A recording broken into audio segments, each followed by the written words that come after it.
దాదాపుగా రాష్ట్ర ప్రభుత్వం ఏర్పాటు చేసుకున్న సలహాదారులకి 680 కోట్లు.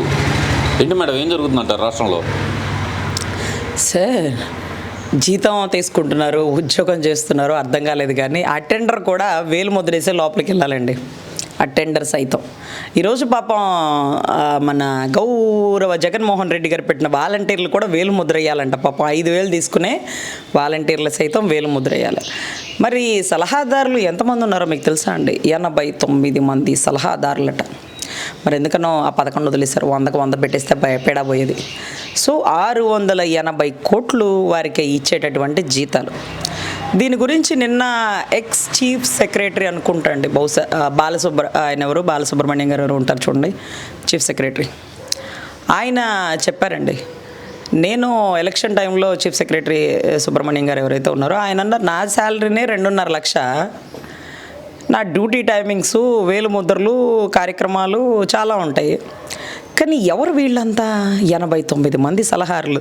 దీంట్లో ఒక అద్భుతమైన సలహాదారుడి గురించి చెప్తాను నేనండి. అంటే సకల శాఖ మార్చుల గురించి కాదులేండి, అది అందరికీ తెలిసింది. ఆలీ గారు ఎలక్ట్రానిక్ మీడియా అడ్వైజర్. ఓం ఇచ్చినారు. ఆలీ గారికి పదవి ఎందుకు ఇచ్చినారు? పవన్ కళ్యాణ్ గారికి ఆపోజిట్గా ఉంటారని ఆలీ గారికి పదవి ఇచ్చేస్తారా? ఏమ్మా, ఎలక్ట్రానిక్ మీడియా అడ్వైజర్గా ఏం సలహాలు ఇచ్చినారమ్మా? సీఎం గారు ఎప్పుడన్నా ఓపెన్ మీడియా ముందు కూర్చుని ఒక్క చిన్న సలహా అన్న చెప్పినారమ్మా? ఎవరు వీళ్ళు? లక్ష్మీ పార్వతి గారు గొప్ప పదవి ఇచ్చేస్తారు. ఆవిడ రాసిన రామకోటి పురాణం ఏమో కానీ పాపం ఆవిడ స్వీయ కథ రాస్తారని ఎన్టీ రామారావు గారి కుటుంబాన్ని మొత్తం విచ్ఛిన్నం చేసి ఈ వీరగంధం లక్ష్మీ పార్వతి దెబ్బకి పార్టీ అల్లకొల్లలం అయిపోయిన పరిస్థితి. ఆమెని దగ్గర తీసుకొని ఒక పదవి ఇచ్చారు. నా బిడ్డ జగన్ అంటుంది. అమ్మ తెల్ల వాళ్ళ అమ్మ హైదరాబాద్లో ఉందమ్మా. తండ్రి లేని బిడ్డే, తల్లి లేని బిడ్డ కాదు, తల్లి ఉంది పాపం. బిడ్డ జగన్ లాంటి వాడమ్మా నా బిడ్డ అంటుంది. మరి అసలు బిడ్డ ఏమైపోయాడు? వీరగంధం సుబ్బారావు గారికి పుట్టిన బిడ్డ. అసలు నందమూరి వారికి కూడా బిడ్డ కనివ్వాలని తపన పడిందండి, బట్ అది సక్సెస్ఫుల్ అవ్వలేదు. సరే, అది తీసేయండి. అంటే ఇలాంటి వాళ్ళని పదవిలో పెట్టుకుంటున్నారు అనేది నా ఆరోపణ. వీళ్ళు కరెక్ట్ కాదేమో. అంటే వీళ్ళు యాక్టింగ్కి ఆలీ సూపర్ అండి. యాక్టింగ్, కామెడీ షో, లేకపోతే ఆయన సపరేట్ షో, ఇవన్నీ ఎక్సలెంట్. ఎవరి పని వారే చేయాలండి, ఎవరి పని వారే చేయాలి. ఒక బ్రాహ్మణుడు నేను బాగా వేదాలు వల్లిస్తానన్నాడు. ఒక పడవ నడిపేవాడు చెప్పాడు, ఈ మంత్రం రాకపోతే మనం చనిపోయినట్టే, ఈ మంత్రం లేకపోతే మన ఊపిరి ఆగిపోయినట్టే అన్నాడు. పాపం పడవ నడిపేవాడు చెప్పాడంటే, మీకు ఈత రాకపోతే మీ ప్రాణం పోయినట్టే, మీ దగ్గర ఉండే వేదాల కంటే నా దగ్గర ఉండే ఈత ముఖ్యమైనది అన్నాడు. అంటే ఇక్కడ అర్థం అవ్వాల్సింది ఏంటంటే, వాళ్ళకి ఎన్నో వచ్చి ఉండొచ్చు. లక్ష్మీ పార్వతి గారు గొప్ప రచయిత్రి, ఎంఏ, పిహెచ్డీ ఏదైనా చేసి ఉండొచ్చు. అదే రకంగా ఆలీ గారు నెంబర్ 1 ఆర్టిస్ట్ అయి ఉండొచ్చు. కానీ ఈ విభాగంలో ఏదైతే ఈ ఎలక్ట్రానిక్ మీడియా అడ్వైజర్ పోస్ట్కి హీ వాజ్ నాట్ సూటబుల్. అసలు మీడియాలో, జర్నలిజంలో, ప్రొఫెషన్లో బాగా నిష్ణాతులైన వాళ్ళని కూర్చోబెట్టాలి. ఇలాంటి వాళ్ళు కొంతమంది, అంటే ఇతను కాదు, ఇలాంటి పనికి మాలిన సలహాలు ఇచ్చే వాళ్ళ వల్ల జీవో నెంబర్ 1 సృష్టించారు. బ్రిటిష్ వాళ్ళకు కూడా రాలేదండి అంత ఐడియా ఆఫ్ థింకింగ్ అనమాట. అసలు ప్రతిపక్ష నాయకుడు రోడ్డు మీదకి రాకూడదు, ప్రతిపక్ష నాయకుడు మైకు పట్టుకోకూడదు, ప్రతిపక్ష నాయకుడు స్టేజ్ ఎక్కకూడదు కదా, స్టూలు కూడా ఎక్కకూడదండి. ఇంత గొప్ప ఆదర్శాలతో జీవో నెంబర్ 1 పెట్టి నెంబర్ 1 అన్న వ్యక్తి గౌరవ జగన్మోహన్ రెడ్డి గారు వీరికి సలహాలు ఇచ్చిన 89 మంది. అయితే పాపం ఎవరెవరు ఎంత జీతం తీసుకున్నారో లెక్క చెప్పట్లేదు. కానీ 140 కోట్లు మాత్రం మన సజ్జల బాబాయ్. అర్రే, మొన్న ఎవరో అడిగారండి, ఎమ్మెల్యే అయితే బాగుంటుందా, ఎంపీ అయితే బాగుంటుందా, ఎమ్మెల్సీ అయితే బాగుంటుంది? తొక్కలో పోస్టులు సార్ ఇవన్నీ. ఊర్లో అంతా తిరగాల, డబ్బులు ఖర్చు పెట్టాలా, ఒకడు తిడతాడు, ఒకడు పొగుడుతాడు, పగలు రాత్రి చెమట గోల, ఇవంతా అవసరమా? చక్కగా సజ్జల బాబాయ్ లాగా ఒక సలహాదారు పోస్ట్ తీసుకుంటే ఖేల్కతం దుకాణ్ బంద్. హ్యాపీగా మంచి ఏసీలో మీడియా అందరూ వచ్చినప్పుడు టక్క టక్క టక్క 2 మాటలు మాట్లాడేసి వెళ్ళిపోవచ్చు. దీనికి మళ్ళీ మనకి ఇచ్చే ఫెసిలిటీస్, ఒక గన్ మ్యాన్, ఒక కార్, ఒక బంగ్లా, ఢిల్లీలో ఫెసిలిటీస్, 140 కోట్లు. ఏ ఎమ్మెల్యే సంపాదించుంటాడు? అంటే అక్రమంగా కాకుండా సక్రమంగా వచ్చిన డబ్బండి బాబు. ఇది వాళ్ళు లెక్క చూపించుకుంటున్నారు. ఏదైతే నాదెండ్ల మనోహర్ గారు ఆర్టీఐ ప్రకారం తీసి లెక్క చెప్పినటువంటి ఆ లెక్క చూస్తుంటే ఎవడికి పక్కల పగిలిపోయినాయో వాడు బయటకు వస్తాడు. సో 89 మంది సలహాదారులను తీసుకొని, ఈ సలహాదారులు ఒకడిచ్చిన సలహా అండి, సచివాలయానికి వైసీపీ రంగులు వేయమని. ఒరే దరిద్రుడా, పార్టీ కార్యాలయానికి ప్రభుత్వ కార్యాలయానికి తేడా లేదురా? సందులో పెట్టుకునే సచివాలయానికి నీ పార్టీ కార్యాలయాలను రంగులు వేయాలా? ఇది కనీసం నీకు ఇది చెప్పచ్చా చెప్పకూడదని నీకు తెలియదా? నీకు ఇచ్చిన చెత్త పనికిమాలిన సలహా వల్ల మా ఖజానాలో కొన్ని కోట్లు ఖర్చు అయిపోయినాయి. ఎన్ని కోట్లు ఖర్చు అయినాయి ఆ లెక్కంతా నువ్వు కట్టాలా?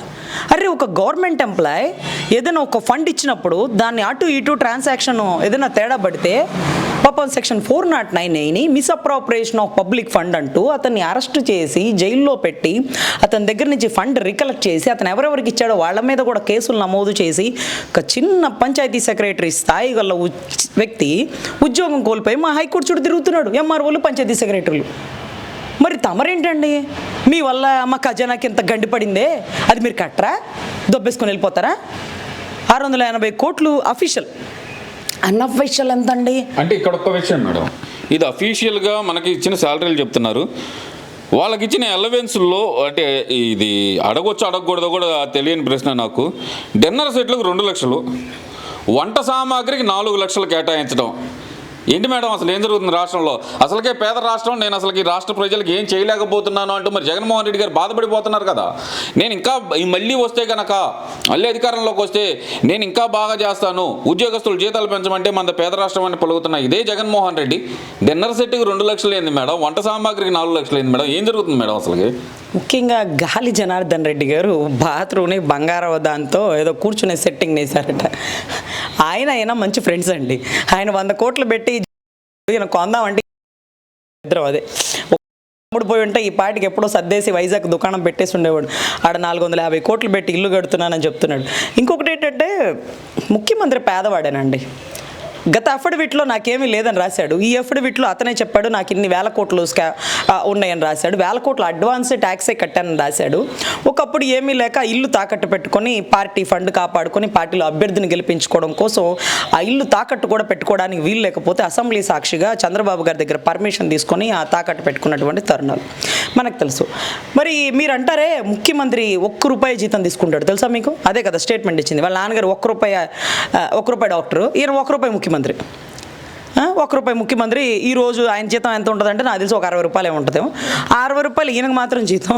ఈయనకి సలహాలు ఇచ్చే వాళ్ళకి మాత్రం 680 కోట్లు అఫీషియల్. అన్అఫీషియల్ 6800 కోట్లు. దారుణం ఏంటంటేనండి, మా రాజధాని రైతులకి అమరావతి ఏకైక రాజధాని అని చెప్తూ 3 రాజధానులు చేసేసాడు ఆయన గెలిచాక. దానికోసం కేసు వేసినందుకు వాదించే అడ్వకేట్కి 5 కోట్లు మా ఖజానా నుంచే కట్టాడండి. అఫీషియల్ 5 కోట్లు, అన్అఫీషియల్ ఎంతో తెలియదండి. మా రాజధానిలో సెక్రటేరియట్ కట్టుకొని మేమిచ్చిన భూముల్లో రోడ్లు వేసుకొని లోపలికి వచ్చి మా మీదే పెత్తనం చేస్తుంటే బ్రిటిష్ వాళ్ళు ఉంటారు చూడండి, మన దేశంలోకి వచ్చి మనల్నే పరిపాలిస్తూ మనల్నే ఇబ్బంది పెడుతూ మన మీదే పెత్తనం చేస్తున్న బ్రిటిష్ వారిని తలపిస్తుందండి ఈరోజు వైసీపీ ప్రభుత్వం. సో ఈ మాదిరిగా జరుగుతున్నటువంటి పరిస్థితుల్లో ఊళ్ళో సుబ్బయ్య వేసేయి తీసేయి వీళ్ళు చిక్కటి చిరునవ్వుతో వచ్చే మన వాలంటీర్లు మన ఇంటి బిడ్డలు అన్నారు. సరే ఇదంతా ఒక ఎత్తండి. వీళ్ళు అంటే డిగ్రీ చదువుకున్న యువకులు 5000కి పని చేయాలన్నమాట. రేపో మాపో పోయే ముసలి వాళ్ళ పరిస్థితి అంటే ఒక 70-65 ఏళ్ల వయసు గల వ్యక్తులు ఎవరైతే ఉన్నారో వాళ్ళు అంటే వీళ్ళు పొమ్మన్న పోర్లేండి, పాపి చిరాయు కదా, మా రాష్ట్ర ఖజానా అంతా గండి పెట్టారు కాబట్టి వీళ్ళు పోర్లేండి. కానీ అంత పెద్ద వయసు గల వాళ్ళు రిటైర్మెంట్ ఇంట్లో రెస్ట్ తీసుకోవాల్సిన వాళ్ళు బీపీలు షుగర్లు మోకాళ్ళ నొప్పితో బాధపడుతున్న వాళ్ళకి సలహాదారులు పోస్టులు ఇచ్చి ఖజానా నుంచి డబ్బులు ఇచ్చింది దేనికోసమో తెలుసా అండి? అందరికీ ఎమ్మెల్యే టికెట్ ఇవ్వలేరండి. ఎమ్మెల్యే టికెట్కి మించిన పోస్ట్ ఇది. రూపాయి ఖర్చు లేకుండా వైట్ కలర్ కనీసం చెమట కూడా పట్టకుండా ఏసీలో కూర్చొని చేయగలిగిన పోస్టు. ఆయన ఎలా ఇంతమందిని సాటిస్ఫై చేశాడో నాకు అర్థం కాలేదండి. అంటే ఇప్పుడు ఈరోజు మనకి టికెట్ ఇవ్వకపోతే టికెట్ లేదు కదా అని పక్క దాంట్లోకి వెళ్ళిపోతుంటారు చూడండి. వాళ్ళందరినీ కన్విన్స్ చేసి అరే టికెట్ తొక్కలో టికెట్ వాడు 100 కోట్లు ఖర్చు పెట్టుకోవాలా, నీకెందుకు, నీకు ఎదురు 100 కోట్లు ఇస్తాను కదా నువ్వు సలహాదారురా, లేకపోతే ఈ కార్పొరేషన్ నువ్వు తీసేసుకో, నీకెందుకే వాడికంటే గొప్ప పోస్ట్ అంటూ ఈ పంచాయతీలు చేయడంలో మన పంచల సజ్జల బాబా ఎక్స్పర్ట్. సో తద్వారా ఈ కొత్త కార్పొరేషన్లు, తద్వారా ఈ 89 మంది సలహాదారులు, గతంలో మీకు గుర్తుందో లేదో నాకైతే బాగా గుర్తండి, శాసన మండలి రద్దు చేయమన్నారు షరీఫ్ గారు ఉన్న టైంలో. మళ్ళీ తర్వాత శాసనమండలి రద్దు చేయమల్లా. అప్పుడు ఎందుకు రద్దు చేయమన్నారంటే అప్పుడు అంతా టీడీపీ వాళ్ళు ఎక్కువ ఉన్నారండి, ఏది చేసినా వాళ్ళు ఆపేస్తున్నారు, అలా ఆపడానికి లేదు, అసలు శాసనమండలి రద్దు అయిపోవాలని.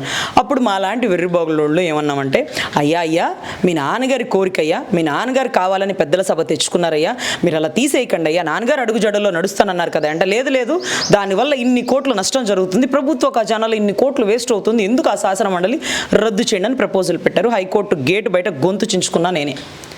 మరి తర్వాత రద్దు చేసేస్తారని భయం వేసింది. రద్దు చేయరు, ఇంకెందుకు రద్దు చేస్తారు? మొత్తం మన బ్యాచ్ అయితే రద్దు చేయరు. అంటే వాళ్ళకి తగ్గోళ్ళు ఉంటే ఉంచుకుంటారు, ప్రతిపక్షం ఉంటే తుంచేస్తారు. అరే యుద్ధ నీతి ఆయుధం లేకుండా యుద్ధమే చేయకూడదే, కానీ ప్రతిపక్ష నాయకుడే లేకుండా యుద్ధం ప్రకటించేసుకుంటాడు.